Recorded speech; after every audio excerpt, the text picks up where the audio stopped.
Torsk spoke into a small glass recorder. He kept his voice flat, but the microphone caught the tremor. He did not like to show fear. He was a soldier and a diplomat. He knew how to hide. "I still can't sit comfortably after last night," he said. The recorder clicked. The sound would go to the council. The sentence seemed small. It was not small. When his ship came down to the blue planet, the air smelled different. It was wet and sharp. Light broke across metal and glass and fields. Torsk expected formal halls and long desks. He expected cold smiles and careful words. He expected distance. Instead, they showed him a chair. It sat in the middle of a simple room. It was not fine. It was wood. It had a rough cloth on the seat. A child's small scuff marked one leg. Someone had painted a star on the back. The human who stood by it moved like a host. He had lines on his face and kind, small hands. His voice, when he spoke, was soft. Torsk looked at the chair and then at the child who watched from the doorway. The child's eyes were full and honest. She held a painted rock in both hands. She did not hide. She did not bow. She smiled. Their translators hummed. Lights blinked as cameras worked. The human host said, "We would like to share a seat with you. Sit. Rest." Torsk had sat on many things. He had sat on cold metal benches while ships screamed around him. He had sat in warm halls where laws were read like scripture. He had sat with kings and with prisoners. He knew how to place his weight and his honor. He sat. The wood pressed against him in a way that felt new. When the child touched the chair's arm, a small string of lights blinked. A faint hum moved through the wood and into his body. It was gentle. It was almost nothing. For a moment, Torsk felt a soft memory that did not belong to him. He felt the smell of rain on dry dirt. He felt a hand warm and small and trusting. He felt the slow beat of a home he had never lived in. His species did not do small things. They called them distractions. They called them lies. They built walls of rules to keep emotion and war apart. But the memory did something to his chest. It made him breathe wrong. The child stepped closer and offered the painted rock. "Will you have supper?" she asked. Her voice was simple. The translator turned it into perfect words. The host smiled like someone who thought this meeting was easy. Torsk wanted to show how strange it all was. He wanted to leave and write a long report about silly rituals. He wanted to tell the council that humans were soft. He opened his mouth to speak with a thin, diplomatic voice he had used for years. The chair remembered him. A second pulse came. It was sharper. Images pushed into his head like quick, bright cuts. A table covered with many plates. A woman's laugh. A dog running through mud. A siren wailing in a far street. A hand on a shoulder steady and strong. A promise in the dark. "I will keep you safe." The pictures were not his. They were not his people's memories. They fit his bones like a borrowed glove. Anger rose slow and tight. Not the usual hot anger that burns leaders into action. This was a different sort of fire. It paid attention. It named small things and made them heavy. He looked at the humans. They watched him without the easy fear his species expected. The host's smile stayed polite. The child kept holding out the rock. Around them, lights and cameras and translators moved like a quiet storm. At the edge of the room, a wide window showed the blue curve of planet and tiny ships waiting. The human who had hosted him spoke again. "We keep our home," he said. "We sit at our tables. We fight for our small things." His voice was not loud. It did not need to be. Torsk thought of his wars. He thought of ships tearing metal from metal. He thought of treaties signed with the cold ink of necessity. He thought of the logic that said small things never change fights between empires. He left the room holding the rock in a thin cloth. He told the recorder what he always told the council: facts, numbers, positions. He added the sentence that stuck like burrs in a wool coat. "I still can't sit comfortably after last night," he said, and let the recorder hold the sound. Back on his ship, he could not sleep. He closed his eyes and saw children under lamplight, old songs, and faces he had only met for a breath. The little images pushed at the edges of plans and strategies. They changed the shape of his anger into something colder. It was not fear of losing ships. It was fear of losing kitchens, gardens, and the small, quiet things that made someone human. He knew his report would make its rounds. The council would talk in long, dry rooms. Lawyers and generals would measure ships and weapons and make their sums. But numbers do not always count for the things that sit in a chair and hum. Outside, the planet kept turning. Inside, the child's painted star waited wrapped in cloth. Torst turned the rock over in his hands and heard, again, the small human voice. "Will you eat with us?" The question stayed in his head. It was a simple question.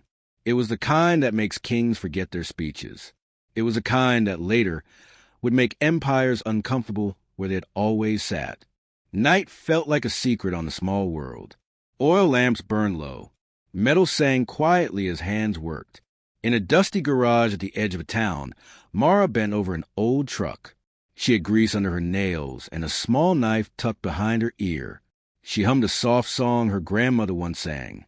The song made her feel brave. A battered radio sat on a shelf. It crackled with neighbor chatter and market prices. Then a voice came through the static, not a human voice, but the recorded voice of an alien. Torsk, saying, "I still can't sit comfortably after last night." The line repeated 2 times and cut off. Mara smiled and cleaned her hands on a rag. The words felt like good news. Down the road, farmers rolled barrels into trucks. Miners checked scrap drives and tied down boxes of parts. The town had no fleet. It had people.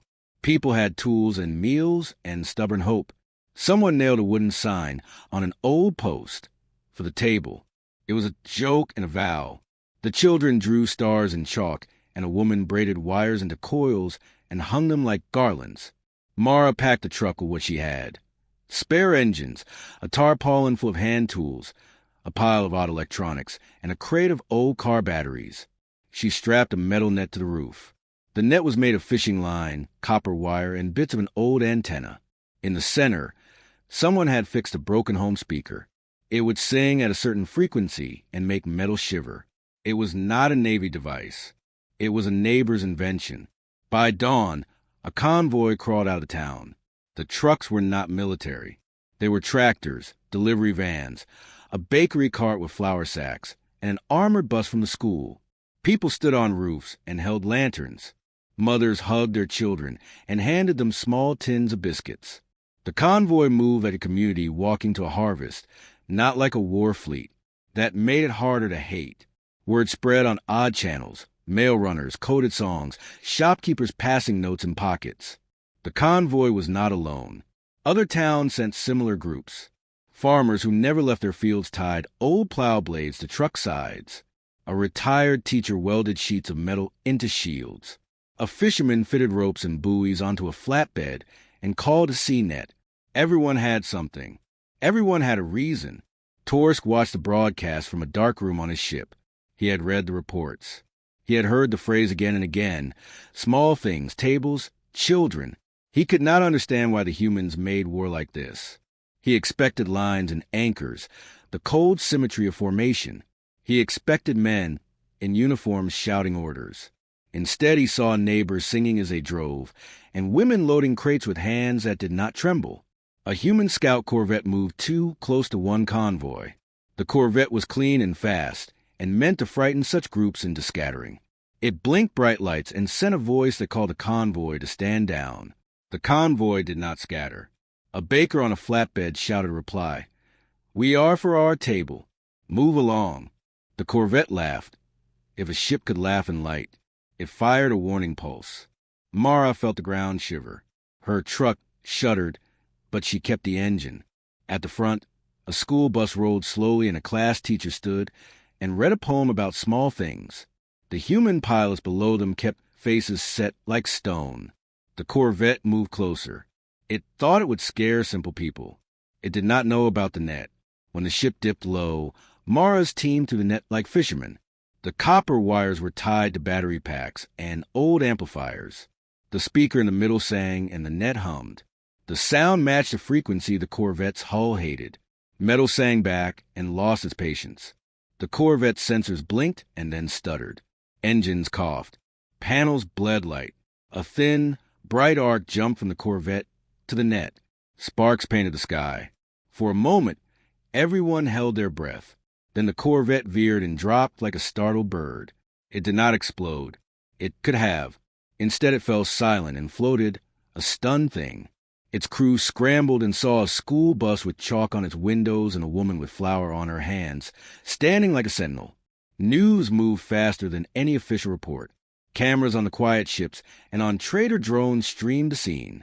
The image of a fallen Corvette beneath a handmaid. Nets spread through human channels like a fire through dry grass.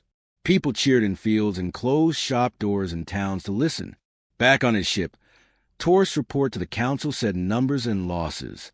He used the same language he always used, but he paused when he reached the part about the net. He tried to explain how the net was not simply a weapon. It was a sign. It was craft and courage sewn together from home life. He did not say the part he felt.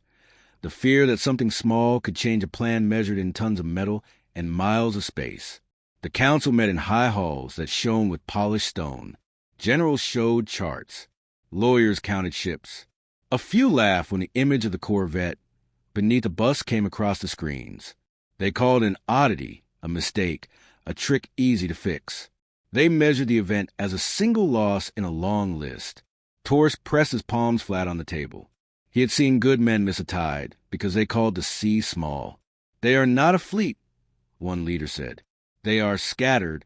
They lack a navy. They have something else, Torst answered. His voice was quiet but sharp. They bind fight to home. They will make every kitchen and field into a reason. They will make loss mean more. The council marked his words. Some drew breath like they would obey logic. Some did not want to believe. Pride pulled stronger than caution. While they argued, farmers in 3 other towns built stronger nets. Mechanics drew new circuits on scrap paper. A retired shipwright turned an old tug into a floating shield. Children painted rocks and tucked them into pockets. The world hummed with work that was both ordinary and new. Mara drove on, past fields and broken signs. She kept the painted star from the town tied to her mirror. When a child waved from a porch, she lifted a biscuit in reply. The convoy moved like a slow promise. At the edge of the map system, where the blue planet's light thinned, a quiet line formed. It did not look like a navy. It looked like a home that closed its doors and picked up stones to defend itself. Torst watched the line through cold glass. He felt the small knot of something he would learn to name later. They had met a people who could make a table into a weapon without intending to. They had met people for whom a chair and a painted rock could be more dangerous than a missile. He wrote it down. The sentence was short and sharp. They fight for their homes, he wrote. Do not let that be a surprise. Dawn was thin and pale. A thin woman sat on the floor with her back to the wall. She held her son close. The boy kept drawing stars in dust with a small stick. His hand moved slow and careful. He made the same pattern he had seen on the town signs. The stars looked like promises. Above them, the house creaked. Alien boots clicked softly on the roof. Scouts moved in pairs, careful and precise. They had scanners and nets and faces that did not show fear. One scout leaned over the rafters and looked down. He saw the boy drawing. He saw the woman breathing like someone who had learned to be quiet. He put a hand through a gap in the floor and touched the dust. The boy froze. The scout smiled, small and curious. He did not know the smell of bread or the taste of a child's lullaby. He only knew the logic of search and the rules of conquest. At the same time, across the street, an old radio turned on. It played a simple tune, a folk song with a slow beat. The song sounded like a mother singing to a child. Windows opened. Women leaned out and hummed the second line. Men stood by doorways and tapped spoons on pots. The sounds rose like steam. To the scout, the song was only noise at first. He frowned and tried to filter it out. His translation app picked up the words and gave them meaning. Close your doors. Keep to your beds. But the song did more than tell. It counted. It timed. Each chorus marked a beat. Each spoon tap matched a step. On the roof, the scout pushed back and whispered into his sleeve. They are signaling. He thought they were afraid. He guessed they called for help. He did not know that the song was not a call for strength. It was a clock. Outside, neighbors moved like a practice dance. A woman with a basket slid a coil of wire under a floorboard. A child dropped a painted rock into the gutter. A baker carrying a tray stepped on a loose board that clicked like a metronome. A fisherman set knots on ropes that would pull tight when the tide of the streets changed. They were not hiding. They were fitting pieces into a machine build of home life. The scout leaned closer to the drawing and saw the boy's finger mark, a small star with a dot. He mapped it in a scanner as a childish scribble. He did not notice the tiny strip of foil under the stick. The foil was a sensor. When touched, it sent a signal through the ground. The song kept time. The signal waited for the end of the chorus. The scouts moved on and left the house. They called in the reading. Nothing unusual. Their map read clear. They reported it through channels that favored speed over sense. They believed rules would make the place safe to pass. They were wrong. When the chorus ended, a dozen things happened at once. Lamps and alleys flickered into a pattern that blinded small drones. A net rose from a well and snagged a hovering scout craft. Sheets of metal clattered down over a narrow bridge and formed a trap.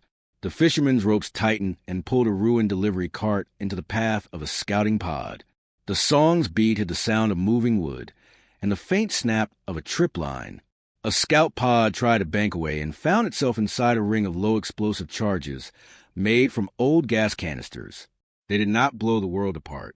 They only made a loud, hot wall of sound and smoke. The pod's optical sensors splattered with soot. It could not see. It drifted and then fell like a confused bird into a field of waiting nets.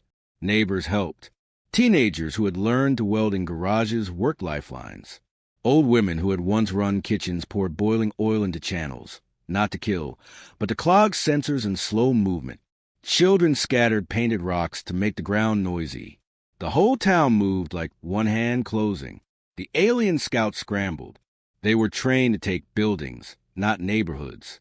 They had never seen songs used as timing devices. They had not learned to call lullabies into battle. The scouts lost order. Machines that, like clean lines, could not read the chaos. In the center of the trap, a black hatch opened and a small group of humans stepped out. They wore patched armor and held tools instead of standard rifles. The leader, a woman with a braid and oil on her cheek, smiled at the nearest scout and said plainly, "We protect our house." On the ship above, Torst watched from a screen. He saw the scout craft stumble and the town's movement. He felt something he had not expected. A slow admiration with a twist of fear. The humans had not only made traps. They had used their everyday noises, songs, pots, children's games, as a cover and as a clock. They turned comfort into camo and camo into arms. The council's leaders would later call the event a small defeat. They would count scouts lost, sensors damaged. They would say it was a fluke. They liked their numbers tidy. Torst watched a small woman in the street pick up a child and wrap a blanket around him. He watched her hand the child a biscuit and point toward the horizon where smoke still rose. He watched the child nod like someone who had learned to be brave. In the quiet that followed the trap, neighbors shouted opening lines of song like signals of safety. People came out from behind doors and checked one another's hands. A child ran to the baker and hugged his leg. The baker laughed and handed the child a warm roll. The music filled the street again, softer this time. It was not only a weapon, it was also a comfort. Torst turned from the screen and closed his eyes. He had seen military tactics his whole life. He had seen fleets and blockades. He had seen clever ambushes with precise timing. He had not seen a whole town turn into a single living plan. He wrote in his report that the humans used culture as cover. He wrote that they timed trouble with lullabies and jingles. But he did not write the part he felt steady in his chest, that they had woven love into the plan. That made the danger different. It made it harder to hit without breaking something else. He did not yet know if the council would understand. Far away, someone in an empire heard a broadcast of the trap and laughed softly. "They are primitive," he said. His hands were clean. He did not see the faces of the people who built the trap. He did not taste the bread. On the street, the woman with the braid picked up a painted rock and put it into her pocket. She smiled at the child and said, "We keep the stars." The child looked up and added his own small handprint to the dust drawing. The star had a dot and a line. It meant home. The song moved from window to window like a ribbon. The town hummed. The scouts were gone for now. But no one believed they would be gone for long. They all knew the war would come back in new shapes. They also knew something else. Home could be a weapon and a shield at once. They brought him in before dawn. He wore a braided collar and a rank stripe that meant he had taken more worlds than the chart showed. They called him Commander Rawl. He walked with slow steps, like a man who had always had soldiers around him. His hands were tied. His eyes watched everything as if the room might lie. They did not throw him into a cell. They did not shout. A woman with a scar on her cheek met him at the door and offered a bowl. The smell that rose from it was heavy and warm. Onions, meat, herbs burned down to sweetness. The woman set the bowl on a small wooden table and sat across from him. She wore an apron with a patch in the shape of a star. "You will eat," she said simply. Rawl looked at the bowl as if it were a map. In his fleet, prisoners were useful or dead. He had seen both and judged each with the cold math of command. He had not seen a captor set a bowl of stew and smile with patience. He ate because hunger was honest. The stew did not taste like the food in his commander's halls. It tasted like a home he had never wanted. Each spoonful moved something inside him he had stopped naming long ago. While he ate, children ran in the yard outside. One child dropped a metal toy that rattled like a tiny engine. The toy skittered beneath the table and stopped against Rawl's boot. The child came back and, without fear, fished it up and patted it. He looked at Rawl as if he were a curious animal. Rawl's hand, still tied, twitched. The child smiled and turned away. After the bowl, the woman took him to a small room and sat him on a chair. A young man with steady eyes sat across from him and lit a small, thin pipe. He was not a judge or a priest. He was a teacher who had learned how to fix radios and ration medicine in the same hands. "Why are you here?" the teacher asked. He did not speak like a soldier. He spoke like a neighbor asking for a favor. Rawl thought of his orders, of the labels his people used for humans: primitive, fractious, sentimental. He thought of the chair with the painted star that had sat in his hands when he met humans for talks. He thought of the rock. The rock had stayed in his pocket, like a small verdict. What did it mean, this habit of kindness? He did what his species did when unsure. He bargained. "I can show you weakness in your enemy's shields," he said. The words came low. He did not offer them like a prisoner betrayed. He offered them like a man who wanted to stay alive. The teacher's eyes did not soften. "Show us," he said. Rawl knew maps and blueprints and the way shields bent light. He had seen generator designs that made whole fleets safe like shells. He also knew that in any great machine there were small parts, little pieces the generals thought were irrelevant. He could tell them where to poke and how to twist. He wanted his life. He wanted a small chance to keep a breath. They brought him what he asked for: a scratch chart, an old console scavenged from an engineer's shed, and a piece of tech that made him raise his brow. It was a child's toy, a round thing with a speaker and a knob, painted bright and cracked from play. He thought it ridiculous. He thought of plans written in steel. He did not expect the thing to have meaning. The teacher wound a wire, looped a battery pack, and smiled with the kind of quiet focus humans had when they made small devices work. They played a tone through the toy, a single frequency, bright and thin. It sounded like a whistle at first. The toy was small, but the sound wore through the quiet and made metal shiver like a spoon in a glass. Rawl watched with a growing tightness in his chest. He had expected gadgets and machines. Not this. A child's toy, a human tune, a slow, careful hand. He listened as the teacher changed the frequency a little, and the toy answered, singing a second tone that matched it like a shadow. The two notes met and made a small, round pressure in the air. The teacher smiled and nodded, like a man who had found the last piece of a puzzle. "Why this?" Rawl asked. He tried to hide his fear in the tone of a man asking for the time. "Resonance," the teacher said. "Everything sings if you listen the right way, even hard metal." Rawl remembered the Corvette that had fallen beneath a net. He remembered how the human sounds had made his sensors dumb for a minute. He had thought luck then. Now, he felt a different alarm. The toy's tone moved into the sound of the room and slipped into the wiring of the console. The console's lights blinked as if surprised. On a small screen, lines that meant shield stability wavered. Rawls' jaw moved. He saw the fault line he had been taught to hide. The human device did not break the shields with brute force. It found a point where the shield's harmonic matched a simple frequency. It pushed that point until the shield flinched, then it pushed again. A machine perfect in its math had a rhythm, and a small whistle could dance on that rhythm and unset it. Outside, men and women in patch coats set the toy on a tripod and sent its song out through wires and speakers. Children played near and hummed the tune in time. Soldiers with real weapons moved like careful hands to keep it safe.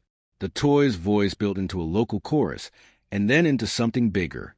The sound bled into the field equipment and matched with the nets and the old speaker arrays from Mara's convoy. At first, nothing dramatic happened. The alien shields throbbed like a sleeping animal. Then a field flare bent and sputtered where it should have held firm.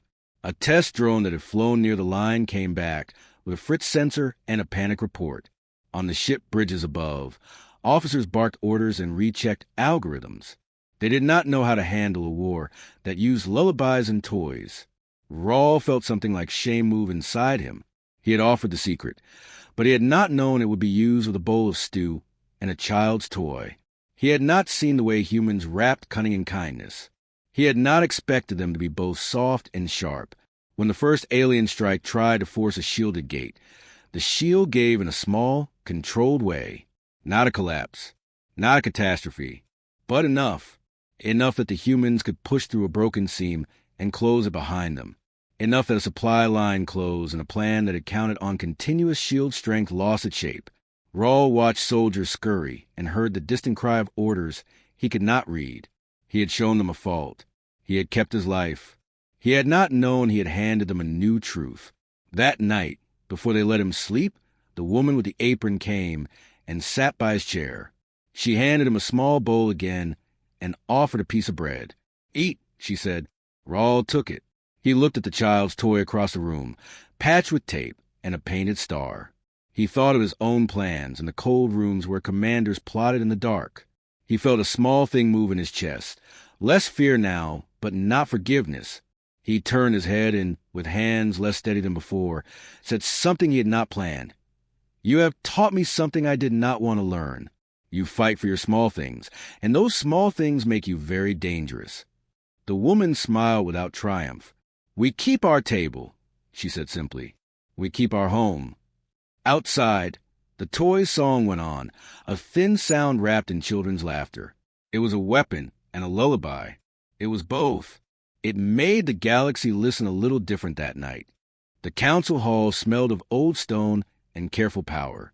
Light slid across the long table where leaders wore medals like cold stars.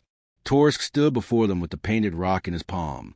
He had wrapped in cloth at first, then unwrapped it because he wanted them to see the paint. Bright, messy, a child's hand in one corner. He told the story again. He did not need many words. The pictures he had kept in his head did most of the telling. A child offering a rock, a chair that hummed, a convoy of bakers and teachers and farmers, a toy that could make metal sing. The council listened with faces made of marble and worry. "We can crush them," one general said. His voice was like iron. He drew a map and pointed at lines and angles and detached numbers. "We hit their ports. We burn their supply lines. We starve them and then they beg." Torsk turned the rock in his hand. He could feel the grain of the paint. He had watched a child hand it to him like an accusation and a gift. "They do not fight like you," he said. "They bind every tool to home. They turn songs into clocks. They hide traps and lullabies. A strike will not only break ships. It will break kitchens and gardens. It will break the small things that make them whole." The generals looked at him as if he had suggested a strange law. One minister laughed softly. "Then we will break the kitchens first and ask questions later." Torsk closed his eyes for a moment. He thought of Mara and her net, of the school bus and the sewing of wires, of the teacher who used a toy to sing at the shields. He thought of Commander Rawl, who had eaten stew and given a secret he did not want to give. He thought of the child drawing stars and dust. Outside the hall, reports moved like frost. Human lines had formed at the edges of systems. They did not look like fleets. They looked like lines of everyday things. Fishing boats lashed together, tugs with tarps, convoy buses, and tractors. They moved with a silence that meant steady work, not parade. They moved like people who had counted the cost and accepted it. The decision that night in the council was not a single thing. It split. Some wanted to press and make the humans kneel. Others wanted to be cautious and test. Pride argued with fear. Pride wanted war. Fear wanted to avoid losing something the council could not measure. Taurus left the hall and walked through a lobby that smelled of polished stone. He kept the painted rock in his pocket. He had one last duty before the vote. He would visit a small shipyard and see how the lines looked. He wanted to watch, not to be told. At dawn, clouds moved in over the sea of ships below. Humans worked in small knots. A woman with a braid welded a seam while humming the song her mother used to sing. A child passed a bolt to a man who had oil on his forearms. They did not march. They fixed. They served stew. They taught a captured commander to tie a knot and talk about his childhood like it was a strange and dangerous thing. When the first battle came, it was not a Grand Armada clash. It was a measured push at Supply Gate. The aliens tried an old trick. They hit hard and fast at the night docks, hoping to burn stores and force towns to surrender. They had a fleet that made comets seem small. They made the first strike on a sleepy port, where families kept small boats. But the port did not look like a port. It looked like a market. Nets hung like drapes and made a roof of moving texture. Fishers rowed patched skiffs that masked heavier hulls underneath. Mothers lit lanterns that set a rhythm. The first strike came down to the dark and met a web of resistance that was not only metal. It met sound and flame and the press of people moving like gears. A shield line bent under a tuned tone and a chorus of whistles. A landing pod hit a net and sagged. Another pod fell into a field of oil that steamed up and choked sensors. A ship tried to fire and found 100 small lights. Children's mirrors tied to poles, reflecting and confusing targeting arrays. The strike did not fail because the humans had more missiles.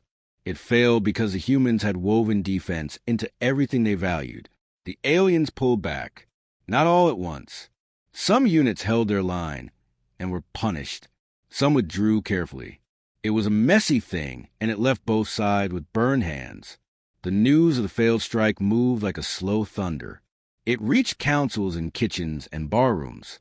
People on both sides counted losses and counted what the losses meant. After the smoke, a human leader met with an alien envoy in a small ruined cafe. They sat across a table with mugs and crumbs between them. Neither side had flags. The human spoke first. He did not beg. He did not shout. He said, "We will not watch our children be taken for plans you name worthy." His eyes were steady. "But we will speak. We will fight where need is great and spare where need is small." The envoy listened and then asked, "What will stop you from rising again tomorrow?" The human put a painted rock on the table. It was not Torsk's rock. It had a different star painted by another child. "We cannot stop ourselves," the human said. "But we can make rules that make hurting small things cost too much." What followed was not a clean treaty. It was a treaty stitched with many knots. Some lines were clear. Ports for trade, zones where ships would not land, rules against targeting settlements. But other parts were secret and loose. Some powers agreed, and some whispered. Fear won pockets. Respect grew in others. Torsk watched the paper signed and folded. He watched leaders try to smile at a pen. He felt the small weight of his own rock in a pocket, that lighter by a measure he could not name. The council called it a compromise. Histories would call it a boundary. Years later, when ships passed each other in the black, captains would sometimes slow and watch crews on the decks. They would see people bringing tea and quilts. They would read the tiny painted stars nailed to a spar. Some would remember the smell of stew and the sound of a toy whistle. Others would remember the taste of ash and the list of those who had not come home. Torsk sat again in front of his recorder. He did not with the proud face of a conqueror. He sounded tired and precise, like a man reading a weather report. "We taught them to be dangerous," he said. We taught them to turn their small things into armor. They taught us to count what we broke. He put the painted rock on the table beside the recorder. He did not wrap it. It rolled and stopped with the paint star up. He touched it with a finger and then left it there. The sound of his palm was quiet. Outside, across the blue world and far beyond, kitchens still burned bread and children still drew stars and dust. Some nights the children sang the song that had timed a town. Some nights the toy whistle still sounded in backyards. The galaxy learned to watch not only for meteors and missiles, but for chairs and painted rocks and the small, stubborn things people would die for. At the end, Torsk leaned back and said into the glass one last small sentence. It was not a threat. It was not a boast. It was an admission that sat in his chest like a stone. I still can't sit comfortably, he said, and I do not think I ever will again.